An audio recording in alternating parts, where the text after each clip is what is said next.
आज 9 के नवरत्न शेयर कौन से होंगे? वो खास 9 शेयर जहां पर आपका आज विशेष फोकस होना चाहिए, बताने के लिए हमारी सहयोगी अशेषा जुड़ गई हैं। अशेषा, बताइए 9 के नवरत्न कौन से हैं आज? बिल्कुल, आज 9 के नवरत्न में सबसे पहले हम अंबुजा सीमेंट्स पर नजर डालेंगे। याद रखें, एक बड़ी ब्लॉक डील हुई थी शुक्रवार के ट्रेडिंग सेशन में।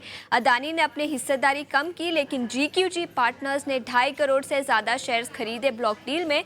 तो अंबुजा सीमेंट्स पर इसके दम पर आज एक्शन दिखेगा।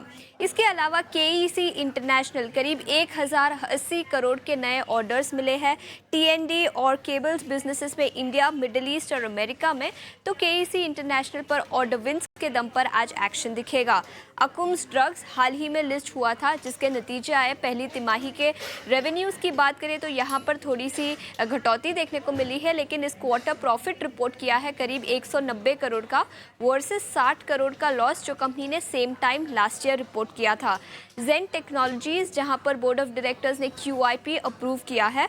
फ्लोर प्राइस की बात करें तो 1601 रुपये प्रति शेयर के दाम पर ये किया जाएगा और 5% के डिस्काउंट पर फ्लोर प्राइस 1685 रुपीज़ प्रति शेयर होगी।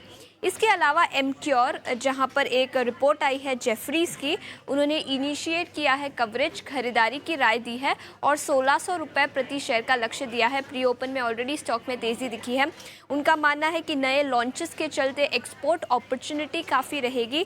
इसी के साथ 29% का profit after tax CAGR company अगले कुछ सालों के लिए रिपोर्ट कर सकती है। निफ्टी रीजेक की न्यूज़ आ चुकी है, जिसके चलते कई सारे स्टॉक्स फोकस में रहेंगे। ट्रेंड और भारत इलेक्ट्रॉनिक्स बीईएल, इन दोनों स्टॉक्स को ऐड किए जाएंगे निफ्टी 50 में। वही डिवीज लेबोरेटरीज और एलटीआई माइंट्री को निकाल दिया जाएगा। निफ्टी बैंकिंग इंडेक्स की बात करें तो कैनरा बैंक को निकालकर अब बंधन बैंक को इंक्लूड किया जाएगा। तो कई सारे स्टॉक्स निफ्टी और बैंक निफ्टी रीजिक के चलते भी आज फोकस में रहेंगे। इसके अलावा कोल इंडिया, जहां पर मैनेजमेंट ने कुछ एनालिस्ट से बातचीत की और उनका मानना है कि FY25 के लिए प्रोडक्शन और सेल्स गाइडेंस उन्होंने 838 MT का रिटेन किया है। पहले भी गाइडेंस दिया था, अब रीइटरेट किया है और उनका मानना है कि कैपेक्स के लिए करीब 40% का कैपेक्स अब नॉन कोल के लिए इस्तेमाल किया जाएगा। तो कोल इंडिया पर भी अपनी नज़र रखें। इसके अलावा सारेगामा, यहाँ पर भी मैनेजमेंट ने कुछ बातचीत की एनालिस्ट के साथ। उनका मानना है कि 25 से 26% का रेवेन्यू कंपनी अगले कुछ सालों के रिपोर्ट कर सकती है। तो मैनेजमेंट ने कुछ गाइडेंस दी है और उनका मानना है कि कोर बिजनेस लाइसेंसिंग में भी 23% का सीएजीआर ग्रोथ कंपनी रिपोर्ट कर सकती है।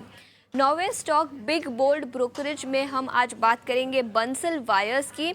इन्वेस्टिक की रिपोर्ट आई है, इनिशिएट किया है कवरेज, खरीदारी की राय दी है, 440 रुपये प्रति शेयर का लक्ष्य दिया है। उनका मानना है कि अर्निंग्स ग्रोथ पोटेंशियल काफ़ी अच्छा है कंपनी का और 40% का एबिटा सीएजीआर कंपनी रिपोर्ट कर सकती है। इसके चलते बंसल वायर्स में भी आज एक्शन दिखेगा। ठीक है, ये तमाम शेयर आज एक्शन दिखाने के लिए तैयार हैं। अशीषा, बहुत शुक्रिया आप